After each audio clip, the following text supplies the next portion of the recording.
আজ আপনাদের শোনাব কৌশিক ভূঁইয়ার লেখা গল্প শোধ।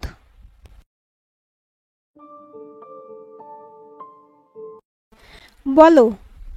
এইমাত্র ফিরলাম এয়ারপোর্ট থেকে। ওকে এয়ারপোর্টে নামিয়ে দিয়ে 3 দিনের জন্য দিল্লি গেল। কি যেন একটা সেমিনার আছে। হ্যাঁ জানি তো, আমাকেও বলেছেন স্যার। বিশ্বের সব বড় বড় বিজ্ঞানীরা আসছেন। ভারতের অন্যতম সেরা নিউক্লিয়ার সায়েন্টিস্ট গৌতম সামন্ত সেখানে পেপার প্রেজেন্ট করবেন। ভীষণ প্রেস্টিজিয়াস ব্যাপার, ভাবতেই গর্ব হচ্ছে। বুঝলাম। তা তোমার গৌতম স্যারের প্রশংসা শোনার জন্য ফোন করলাম মনে হলো নাকি? আরে তা নয়, আসলে স্যারের আন্ডারে কাজ করাটা আমার দারুণ একটা অভিজ্ঞতা, তাই বলছিলাম। আর ম্যাডামের আন্ডারে কাজ করাটা? আদুরে গলায় প্রশ্ন করে অহল্যা সামন্ত, ডক্টর গৌতম সামন্তের স্ত্রী। ফোনের অন্য প্রান্তে হেসে ওঠে ইন্দ্রনীল। আহা, সে অভিজ্ঞতা তো অনবদ্য, ভাষায় প্রকাশ করার ক্ষমতা আমার নেই। বুঝেছি মশাই, খুব হয়েছে। আজ অফিস ছুটির পর কী প্ল্যান? আমি তোমার ফেভারিট মটন কষা বানাচ্ছি কিন্তু বাড়িতেই। আসছি, আমি সন্ধ্যার মধ্যেই পৌঁছে যাব। একসঙ্গে ক্যান্ডেল লাইট ডিনার, তারপর আদর আর আদর। বাই দ্য ওয়ে, ভদকা না ওয়াইন, কোনটা চলবে? ওসব তুমি বোঝোগে যাও, আমি শুধু আমার ইন্দ্রকেই চাই। পৌঁছে যাব সন্ধ্যাতেই। এই 3 দিন তুমি শুধু আমার, একান্তই আমার। জানি, শুধু 3 দিন। এভাবে বলো না, তুমি তো জানো আমি তোমায় কত ভালোবাসি। আমার সমস্ত শরীর মন সব তোমার। তোমাকে ছেড়ে থাকতে আমার কতটা কষ্ট হয় সেটা কি নতুন করে বলে বোঝাতে হবে?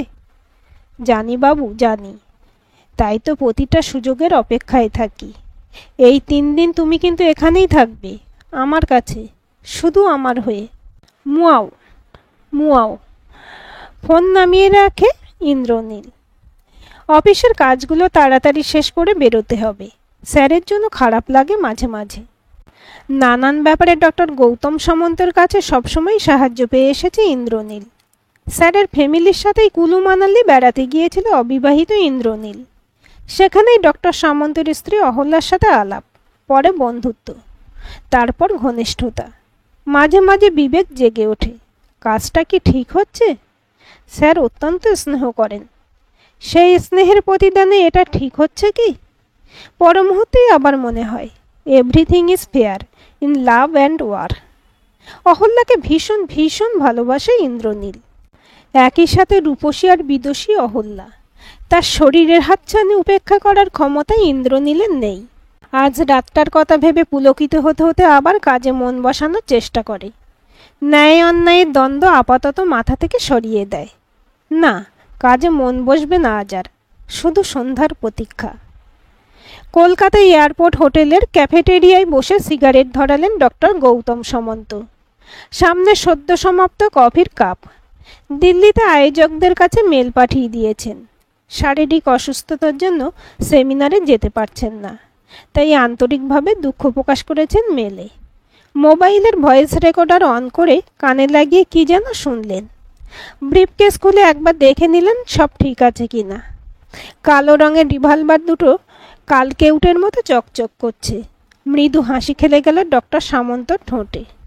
ওহো, অহল্যাকে একটা ফোন করতে হবে। বারবার বলে দিয়েছে পৌঁছেই যেন ফোন করে, নয়তো খুব চিন্তা করবে। মোবাইলের কিপ্যাড টিপে ডায়াল করলেন অহল্যার নম্বর। হ্যালো, আমি পৌঁছে গেছি। চেক ইন করে নিয়েছি হোটেলে, এখন ক্যাফেটেরিয়ায় বসে কফি খাচ্ছি। আচ্ছা, বেশি চা কফি একদম খাবে না কিন্তু, শরীরের খেয়াল রাখবে। আর মনে আছে তো যে সিগারেট গুনে গুনে 5টা দিনে? তার বেশি একটাও না। তাড়াতাড়ি কাজ শেষ করে চলে এসো, তুমি না থাকলে একদম ভালো লাগে না। Miss you a lot dear. মোটে 3টে দিনের তো ব্যাপার, তুমিও নিজের খেয়াল রেখো। এই 3 দিন মায়ের কাছে গিয়ে থাকলেই পারতে। তুমি একা থাকলে আমারও খুব চিন্তা হয় তোমার জন্য। মিস ইউ টু হানি। না গো, চিন্তা করো না, তোমার কথা ভেবে কাটিয়ে দেব এই 3 দিন। ভালোভাবে কাজ সেরে ফিরে এসো। লাভ ইউ জানু। Love you too honey. Phone কাটলেন ডক্টর সামন্ত। বেয়ারাকে ইশারায় আর এক কাপ কফির অর্ডার দিলেন। এবার প্রতীক্ষা রাত্রির। ট্যাক্সিটা বাড়ি থেকে একটু দূরেই ছেড়ে দিয়েছেন ডক্টর গৌতম সামন্ত। পায়ে হেঁটে বাড়ি ঢুকে ডুপ্লিকেট চাবি ঘুরিয়ে দরজা খুলে ভেতরে ঢুকলেন। ঘরের আলো আঁধারির আলোয় দেখলেন সোফার উপর চুম্বনরত দুটো শরীর। সেন্টার টেবিলের উপর সাজানো খাবার, গ্লাস, ওয়াইন বটল। পকেট থেকে রিভলভার বার করে হাতে নিলেন। সুইচ বোর্ডে হাত রেখে লাইটটা জ্বালতেই ছিটকে সরে গেল শরীর দুটো। রক্তশূন্য ফ্যাকাশে দুটো মুখ হতবাক হয়ে তাকিয়ে আছে তার দিকে। একটা চেয়ার টেনে বসলেন ডক্টর সামন্ত, হাতে রিভলভার তাক করা সোফার দিকে। Surprise, surprise, surprise. ঠোঁটের কোনায় হাসি ফুটিয়ে বললেন ডক্টর সামন্ত। খুব ঘাবড়ে গেছো ইন্দ্র? রিল্যাক্স মাই বয়। আরে অহল্যা, রিল্যাক্স হানি। এত ঘাবড়ে গেছো কেন? হাতে অনেকটা সময় আছে আমাদের। তোমাদের সব কৌতূহলের জবাব দেব। আমার নিজেরও বেশ কিছু জিজ্ঞাস্য আছে। সব পরিষ্কার না হওয়া অবধি কোনো চিন্তা নেই। মহর্ষি গৌতমের মতো অভিশাপটাপ কিছু দেব না আমি, সে ক্ষমতা নেই আমার। বরং শেষ সময়টাই কিছু আলোচনা করি। আমার হাতে রিভলভারটা কিন্তু লোডেড, কাজেই কোনো রকম চালাকের চেষ্টা করবে না কেউ। ইন্দ্র, একটা কাজ করো তো, আমার জন্য একটা পেগ বানাও। আর অহল্যা, তুমি তোমার মোবাইলের ব্যাক কভারটা খোলো। ওটাই দেখো একটা মাইক্রোচিপ লাগানো আছে। তোমার সব ফোন আলাপ আমার কাছে পৌঁছে দিচ্ছে এই মাইক্রোচিপ। এটার তো আর কোনো দরকার নেই এখন। আমার মোবাইলের ভয়েস রেকর্ডারে বন্দি আছে তোমাদের বহু কথোপকথন। আহা, কি প্রেম, অসাধারণ। আমি সত্যি মুগ্ধ তোমাদের এই অকৃত্রিম ভালোবাসায়। সত্যি কি অকৃত্রিম! দেখতে হবে। বিজ্ঞানীর অনুসন্ধিৎসা, বুঝলে? এ কি, তুমি দাঁড়িয়ে আছো কেন ইন্দ্র? বললাম না আমার জন্য একটা পেগ বানাতে? আদেশের সুরে বললেন ডক্টর সামন্ত। কাঁপা কাঁপা হাতে গ্লাসে পেগ বানিয়ে এগিয়ে দিল ইন্দ্র। একটা চুমুক দিয়ে গ্লাসটা টেবিলে নামিয়ে রাখলেন। না, এইসবের সঙ্গে একটু মিউজিক না হলে ঠিক জমে না, বুঝলে? আর পৃথিবীর মধুরতম সঙ্গীত হচ্ছে প্রেম আলাপ। এই তো আমার ফোনের ভয়েস রেকর্ডারেই রয়েছে, চলো শুনি। মোবাইল চালু করলেন। কোনো একদিনের কথোপকথন, ইন্দ্রনীল আর অহল্যার। তুমি আমায় কতটা ভালোবাসো ইন্দ্র? নিজের চাইতেও বেশি। সব করতে পারি আমি তোমার জন্য। তোমার হাত থেকে হাসি মুখে বিষ পানেও রাজি আমি। আর তুমি আমায় কতটা ভালোবাসো অহল্যা? তুমি আমার সব ইন্দ্র। তোমাকে ছাড়া আমি অস্তিত্বহীন। শুধু একবার তোমার ছোঁয়া পেলে হাসি মুখে অমরত্ব প্রত্যাখ্যান করতে পারি। সুইচ টিপে বন্ধ করলেন ডক্টর সামন্ত। আহা, কি প্রেম! চোখে জল এসে গেল তোমাদের প্রেম দেখে। কি অনবদ্য সংলাপ। আর একটা চুমুক দিলেন সামনে রাখা গ্লাসটায়। গ্লাসটা নামিয়ে রাখলেন টেবিলে। তাহলে একটা জিনিস অন্তত বোঝা যাচ্ছে, যে ভালোবাসার জন্য মরে যাওয়া যায়। কি বলো তোমরা? হাতে রিভলভারটা তাক করলেন ওদের দিকে। প্লিজ গৌতম, ক্ষমা করে দাও। আমার ভুল হয়ে গেছে। কান্নায় ভেঙে পড়ে অহল্যা। ভুল? আরে না না, প্রেমে পড়াটা ভুল নয় ডিয়ার। ভুল মানুষের প্রেমে পড়াটাই ভুল। সেই ঠিক ভুলটা খুঁজবার জন্যই তো আমাদের এই আলোচনা সভা। আচ্ছা চলো একটা গেম খেলি বরং। গৌতম মুনির দেওয়া সেই অভিশাপের ব্যাপারটা মনে আছে? অহল্যাকে পাষাণ করে দিলেন, আর ইন্দ্রর শরীরে অজস্র যোনিচিহ্ন। আপিলের পর অবশ্যই ইন্দ্রর শাস্তি আরও লঘু করে দেওয়া হয়। যোনিচিহ্ন বদলে যায় চোখে, সহস্র লোচন। না, ঠিক হয়নি ব্যাপারটা। দুজনেরই সমান সুযোগ পাওয়া উচিত ছিল। যদি একজনকেই মরতে হয় তাহলে সেটা অহল্যাই কেন? কি বলো ইন্দ্র, তোমার কি মনে হয়? স্যার, আমায় ক্ষমা করে দিন স্যার। আমি খুব অন্যায় করেছি। ক্ষমা? তা করাই যায়। গৌতমের মতো ইন্দ্রকে ক্ষমা করে অহল্যাকেই তাহলে মৃত্যুদণ্ড দিই। কি বলো অহল্যা? অহল্যার দিকে রিভলভার তাক করলেন গৌতম। আমায় ক্ষমা করো গৌতম, কাঁদতে কাঁদতে বলল অহল্যা। এ তো ভারী ঝামেলা। দুজনকে তো ক্ষমা করা যাবে না, যে কোনো একজনকে যে যেতেই হবে। তোমরাই ঠিক করো কে যাবে, কে প্রেমের জন্য শহীদ হবে বলো। দুজনকেই সমান সুযোগ দিচ্ছি। প্রেমের জন্য শহীদ হয়ে নিজের নাম স্বর্ণাক্ষরে লিখে যাবার। কে মরবে, ইন্দ্র, অহল্যা? আর একটা চুমুক দিলেন গ্লাসে। যা বাবা, দুজনেই চুপ, কেউ শহীদ হবে না? তাহলে ওই সংলাপগুলোর কি হবে? যাকগে, কি আর করা যাবে, কেউ যখন আত্মত্যাগে রাজি না, চলো একটা খেলা খেলা যাক। পকেট থেকে আর একটা রিভলভার বার করে টেবিলের উপর রাখলেন ডক্টর সামন্ত। রাশিয়ান রুলেটের নাম শুনেছ তো তোমরা? এক রকমের জুয়া, জীবন নিয়ে জুয়া। এই যে রিভলভারটা দেখছো, এর 5টা ঘর খালি, একটাতেই শুধু গুলি আছে। 5টাই জীবন, একটাই মৃত্যু। রাশিয়ান রুলেটে যে দুজন খেলেছে, প্রত্যেকে নিজের দানের সময় নিজের মাথায় বন্দুক ঠেকিয়ে ট্রিগার টানে। একজন প্রথমে টানলো, তারপর দ্বিতীয়জন। যদি বেঁচে যায় তাহলে আবার প্রথমজন। এভাবেই চলে যতক্ষণ না গুলি চলে আর একজন খেলোয়াড়ের মৃত্যু হয়। সেই খেলাটাই হবে, তবে নিয়মে একটু পাল্টে। নিজের মাথায় নয়, বন্দুক ঠেকাবে একে অন্যের মাথায়। মানে অহল্যার যখন দান আসবে, ইন্দ্রের মাথায় বন্দুক ঠেকিয়ে ট্রিগার টানবে। পরের দানে যদি বেঁচে থাকে তাহলে ইন্দ্র অহল্যার মাথায়। ঠিক আছে, বোঝাতে পেরেছি? খেলা শুরু করো।